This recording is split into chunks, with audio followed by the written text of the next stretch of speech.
আসসালামু আলাইকুম। দুপুর ২টার শীর্ষ সংবাদে স্বাগত জানাচ্ছি আমি বিথি। গোমতীর পানি বিপদসীমার ওপরে, কুমিল্লায় বন্যা পরিস্থিতির অবনতি। সুইজারল্যান্ডের রাষ্ট্রদূতের সঙ্গে বৈঠক করেছেন বিএনপি। বন্যায় ৮ লাখ গ্রাহক বিদ্যুৎহীন। আদালত অবমাননার নামে এতদিন মানুষের মর্যাদাহানি করা হয়েছে অ্যাটর্নি জেনারেল। ১৪ গ্রামে ঢাকা চট্টগ্রাম মহাসড়কে পানি, যান চলাচল ব্যাহত। ঢাবির হল ছাত্রলীগের সহসভাপতি বাবরকে জুতার মালা পরিয়ে পুলিশের সোপর্দ। বাঁধ খুলে দিয়ে বাংলাদেশের জনগণের বিরুদ্ধে অবস্থান নিয়েছে ভারত, উপদেষ্টা নাহিদ। কুমিল্লায় বৃষ্টি বন্যায় 4 জনের মৃত্যু। পানি উন্নয়ন বোর্ডের সবার ছুটি বাতিল, কন্ট্রোল রুম চালু। তেল, চিনি ও আলুর দাম কমাতে 7 দিনের আলটিমেটাম। আওয়ামী লীগ নিষিদ্ধ নিবন্ধন বাতিল চেয়ে রিটের শুনানি পেছালো। মৌলভীবাজারে বৃষ্টি, পাহাড়ি ঢলে বন্যা পরিস্থিতির আরো অবনতি। আরো 48 ঘন্টা ভারী বর্ষণের আশঙ্কায় 6 বিভাগ। এবং আইন ভেঙে সীমান্তে কাঁটাতারের বেড়া নির্মাণ করছিল বিএসএফ, বিজেপির বাধা। শুনছিলেন শিরোনাম, এবার বিস্তারিত। পাহাড়ি ঢল, অতিবৃষ্টি ও ভারত থেকে নেমে আসা নদীর পানিতে গোমতীর পানি বিপদসীমার 70 সেন্টিমিটার ওপর দিয়ে প্রবাহিত হচ্ছে। এতে কুমিল্লায় বন্যা পরিস্থিতির আরো অবনতি হয়েছে। বৃহস্পতিবার সকালে পানি উন্নয়ন বোর্ডের তত্ত্বাবধায়ক প্রকৌশলী আব্দুল লতিফ বিষয়টি জানিয়েছেন। গোমতীর নদীর উত্তর এলাকার বুড়িচং বাবুবাজার এলাকায় নদীর পানি প্রায় পাড়ের সমান। এছাড়া কোথাও কোথাও পানি বাঁধ উপচে পড়ার মতো অবস্থায় রয়েছে। গত মঙ্গলবার রাত থেকে বৃষ্টি ও ঢলের পানি ক্রমাগতভাবে বাড়ছে। এতে গোমতী নদীতে পানি বেড়ে বন্যার আশঙ্কা দেখা দেয়। গোমতীর তীর ঘেঁষে আছড়ে পড়েছে ঢেউ। চরাঞ্চলের কয়েক হাজার একর সবজি ক্ষেত পানিতে তলিয়ে গেছে। অন্যদিকে তিতাস উপজেলার আসমানিয়া বাজারে গোমতীর স্রোতে কাঠ ও স্টিল দিয়ে করা সেতুটি ভেঙে পড়েছে। বিএনপির সঙ্গে বৈঠক করেছেন সুইজারল্যান্ডের রাষ্ট্রদূত রেতো রেংলি।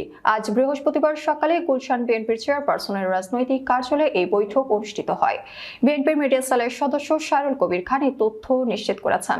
বৈঠকে বিএনপির মহাসচিব মির্জা ফখরুল ইসলাম আলমগীর, স্থায়ী কমিটি ও আন্তর্জাতিক বিষয়ক সদস্য আমির খসরু মাহমুদ চৌধুরী উপস্থিত ছিলেন।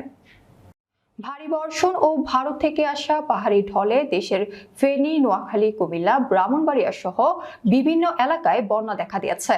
অনেক স্থানে বিদ্যুৎ উপকেন্দ্রে পানি ওঠায় ও বৈদ্যুতিক খুঁটি ক্ষতিগ্রস্ত হওয়ায় দুর্ঘটনা এড়াতে বিদ্যুৎ সরবরাহ বন্ধ করে দেওয়া হয়েছে। ফলে বন্যা কবলিত বিভিন্ন এলাকায় গতকাল বুধবার সন্ধ্যা পর্যন্ত প্রায় 8 লাখ গ্রাহক বিদ্যুৎহীন হয়ে পড়েন। এর মধ্যে সবচেয়ে বেশি বিদ্যুৎহীন অবস্থায় আছে নোয়াখালী ও ফেনী। সংশ্লিষ্ট পল্লী বিদ্যুৎ সমিতির কর্মকর্তারা বলছেন, বন্যা পরিস্থিতির অবনতি হলে আরো এলাকা বিদ্যুৎহীন হয়ে পড়তে পারে। নোয়াখালী পল্লী বিদ্যুৎ সমিতির সিনিয়র জিএম মোহাম্মদ জাকির হোসেন বলেন, আমাদের এই সমিতিতে 7,60,000 গ্রাহক রয়েছে। আমাদের কয়েকটি সাবস্টেশন সহ বিদ্যুৎ বিতরণকারী বেশিরভাগ এলাকায় ইতোমধ্যে বন্যার পানি উঠে গেছে। ক্ষয়ক্ষতি ও ঝুঁকি এড়াতে 50% বেশি গ্রাহকের বিদ্যুৎ সরবরাহ বন্ধ রাখা হয়েছে।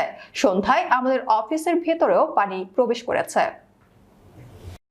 আপিল বিভাগের 2 বিচারপতির বিরুদ্ধে সংবাদ সম্মেলন ও মিছিল সমাবেশ করার ঘটনায় বিএনপির 7 শীর্ষ আইনজীবী নেতার বিরুদ্ধে আদালত অবমাননার আবেদনের পরবর্তী শুনানি আগামী 25 আগস্ট দিন ধার্য করেছেন আপিল বিভাগ।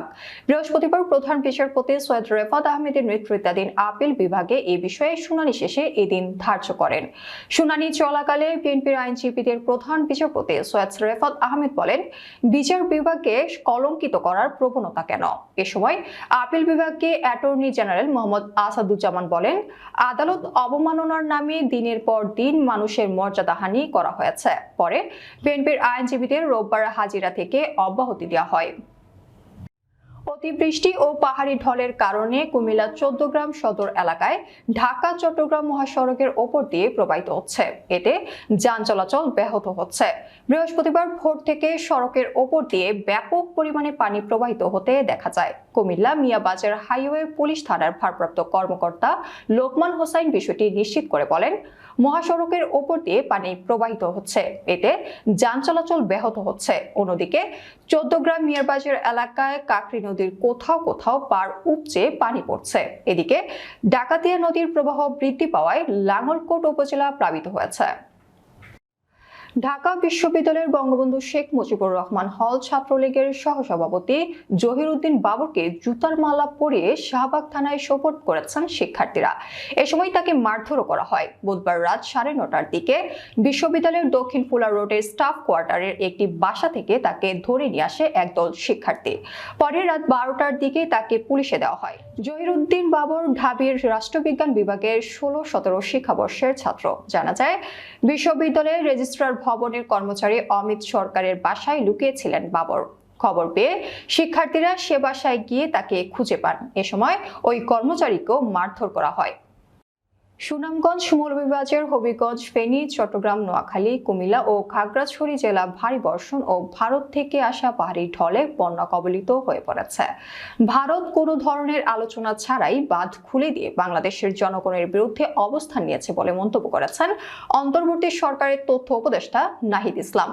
বন্যা দুর্গতদের সহায়তায় 5 দফা দাবিতে বৃহস্পতিবার সকাল 6টায় মতিঝিলে বাংলাদেশ অভ্যন্তরীণ নৌ পরিবহন কর্তৃপক্ষের কার্যালয়ে উপস্থিত হয়ে তিনি এই দাবি করেন। এই অবস্থায় বন্যা দুর্গতদের সহায়তায় নিজ নিজ অবস্থান থেকে নেমে পড়ার আহ্বান জানিয়েছেন নাহিদ। বলেন, জাতির ক্রান্তিকার লগ্নে আপনারা নিজ নিজ অবস্থান থেকে নেমে পড়ুন, সব বাহিনী উদ্ধার কার্যক্রমে অংশগ্রহণ করুন। আপনাদের যেন আর নির্দেশনা দেওয়া না লাগে। শিক্ষা প্রতিষ্ঠান, ব্যবসা প্রতিষ্ঠান, রাজনৈতিক ও সব শ্রেণীর মানুষকে তিনি এগিয়ে আসার আহ্বান জানান। কুমিল্লায় বৃষ্টি ও বন্যার প্রভাবে 2 দিনে 4 জনের মৃত্যু হয়েছে। এর মধ্যে গতকাল বুধবার মারা যান 3 জন, সোমবার মারা গেছেন 1 জন। 2 জন বিদ্যুৎ স্পৃষ্টে, একজনের মাথায় গাছ পড়ে, একজন পানিতে তলিয়ে মারা যান। বুধবার রাতে কুমিল্লা জেলার লাঙ্গলকোটে বন্যার পানিতে তলিয়ে কেরামত আলী নামে এক ব্যক্তি মারা যান। বুধবার বিকেলে বৃষ্টির মধ্যে বৈদ্যুতিক পিলারের সাথে লেগে বিদ্যুৎ স্পৃষ্ট হয়ে রাফি নামে এক কিশোরের মৃত্যু হয়েছে। 14 গ্রামে বন্যার পানিতে মাছ ধরার সময় গাছ পড়ে সাদাত হোসেন নামের এক প্রবাসীর মৃত্যু হয়েছে। এর আগে একজন পানিতে ডুবে মারা গেছে। পরবর্তী নির্দেশ না দেওয়া পর্যন্ত বাংলাদেশ পানি উন্নয়ন বোর্ডের উত্তর পূর্বাঞ্চলের দপ্তরসমূহের সব কর্মকর্তা ও কর্মচারীর ছুটি বাতিল করা হয়েছে। একই সাথে পানি উন্নয়ন বোর্ডের বন্যা পূর্বাভাস ও সতর্কীকরণ কেন্দ্রে কন্ট্রোল রুম খোলা হয়েছে। বুধবার পানি সম্পদ মন্ত্রণালয়ের জনসংযোগ কর্মকর্তা দীপঙ্কর বর স্বাক্ষরিত এক বিজ্ঞপ্তিতে বিষয়টি নিশ্চিত করা হয়েছে। এতে বলা হয়েছে, দেশের উত্তর পূর্বাঞ্চলে আকস্মিক বন্যা পরিস্থিতির সৃষ্টি হওয়ায় বাংলাদেশ পানি উন্নয়ন বোর্ডের বন্যা পূর্বাভাস ও সতর্কীকরণ কেন্দ্রে কন্ট্রোল রুম খোলা হয়েছে। আগামী 7 দিনের মধ্যে নিত্যপণ্যের দাম সহনীয় পর্যায়ে রাখা সহ প্রতি লিটার ভোজ্য তেলের দাম 120 টাকা, প্রতি কেজি চিনি 90 ও প্রতি কেজি আলুর দাম 25 টাকায় নামিয়ে এনে নতুন মূল্য নির্ধারণের জন্য আলটিমেটাম দিয়েছেন বৈষম্য বিরোধী ছাত্র আন্দোলনের সমন্বয়ক বিন ইয়ামিন মোল্লা।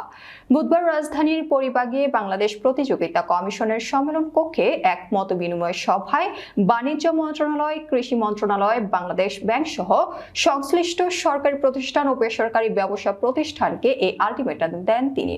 ইয়ামিন মোল্লা বলেন, যারা দুর্নীতি করেছেন এবং যারা চরমভাবে স্বৈরাচারী সরকারের দোসর হিসেবে কাজ করেছেন তাদের আইনিভাবে শাস্তির আওতায় আনতে হবে।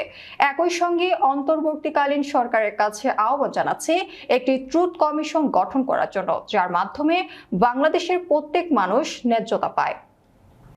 ছাত্র জনতাকে নির্বিচারে হত্যার অভিযোগ এনে বাংলাদেশ আওয়ামী লীগের নিষিদ্ধ দল হিসেবে তাদের নিবন্ধন বাতিল চাওয়া রিটের শুনানির জন্য আগামী রবিবার দিন ধার্য করেছেন হাইকোর্ট। আজ বৃহস্পতিবার বিচারপতি AKM আসাদুজ্জামান ও বিচারপতি মোহাম্মদ মাহবুবুল আলম ইসলামের সমন্বয়ে গঠিত হাইকোর্ট বেঞ্চ এই শুনানির দিন পিছিয়ে আদেশ দেন। আদালতে রিটের পক্ষে রিটকারী আরিফুর রহমান মুরাদ ভূঁইয়া উপস্থিত ছিলেন। গত 19 আগস্ট হাইকোর্টের রিট আবেদনটি দায়ের করা হয়। একই সঙ্গে রিট আবেদনে শেখ হাসিনার নামে যেসব প্রতিষ্ঠান রয়েছে সেগুলির নাম পরিবর্তন চাওয়া হয়। মানবাধিকার সংগঠন সারদা সোসাইটির পক্ষে নির্বাহী পরিচালক আরিফুর রহমান মুরাদ ভূঁইয়া রিটটি দায়ের করেন। অতিবৃষ্টি ও পাহাড়ি ঢলের পানিতে মৌলভীবাজার জেলায় বন্যা পরিস্থিতি আরো অবনতি হয়েছে। এদিকে মনু ও ধলাই নদীর বাঁধে ফাটল দেখা দেওয়ায় আতঙ্কে রয়েছেন স্থানীয়রা। পানি উন্নয়ন বোর্ড মৌলভীবাজারের নির্বাহী প্রকৌশলী জাবেদ ইকবাল আজ বৃহস্পতিবার জানান, বন্যার পানির চাপে উপচে পড়া মনু ও ধলাই নদী রক্ষা বাঁধে 4টি করে মোট 8 জায়গায় ফাটল দেখা দিয়েছে।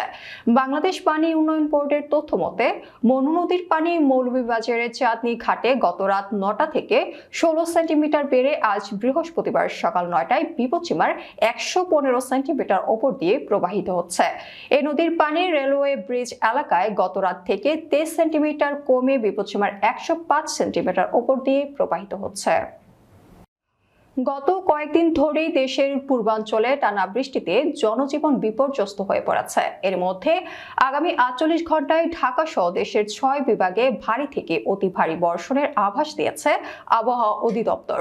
বৃহস্পতিবার সকালে প্রকাশিত ভারী বর্ষণের সতর্কবার্তায় বলা হয়েছে, সক্রিয় মৌসুমী বায়ুর প্রভাবে ঢাকা, ময়মনসিংহ, খুলনা, বরিশাল, চট্টগ্রাম ও সিলেট বিভাগের কোথাও কোথাও আজ সকাল 10টা থেকে পরবর্তী 48 ঘন্টায় ভারী থেকে অতি ভারী বর্ষণ হতে পারে।